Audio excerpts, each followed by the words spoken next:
On Detroit's east side on Halleck Street, just north of the border with Hamtramck, at the site of a historic log cabin that was torn down about a month ago by the Detroit Land Bank. So there was a historic log cabin that was here. It was about 16 by 20 feet, and it was built sometime around the 1870s. We don't have any documents that tell us exactly when it was built or who lived here, so it's really an archaeological problem to solve. Sometime around the 19-teens or 1920s, a modern house was built around the log cabin, and the people who lived in that modern house covered up the walls of the log cabin and forgot about it.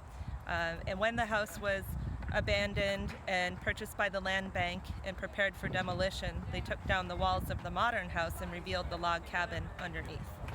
So a group of us, including myself, the Wayne State archaeologists, and the Hamtramck Historical Museum, came in to document the historic log structure in early December of 2018, and we lobbied to have the structure taken off of the demolition list by the Detroit Land Bank.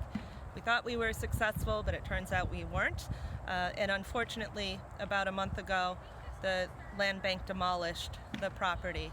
That was very disappointing for us because we didn't have an opportunity to go back in and document the structure and retrieve more information about it before it was demolished, and we didn't have an opportunity to enact our plan to fundraise and dismantle and reconstruct the log cabin in the City Hall Park of Hamtramck.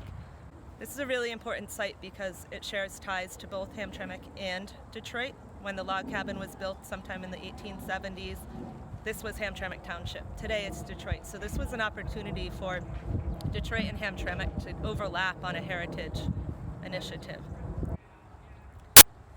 If there's one thing we can learn from this incident with the demolition of the log cabin site, it's that archaeologists and preservationists should have a seat at the table when it comes time to demolishing structures in Detroit. Sometimes we don't know that there are historical or archaeologically important resources at a site, and we won't find out until the demolition process is underway. So we hope that we can continue to work with the groups in Detroit that are involved in demolishing structures to create a contingency plan for when cultural resources are encountered. It jumped into her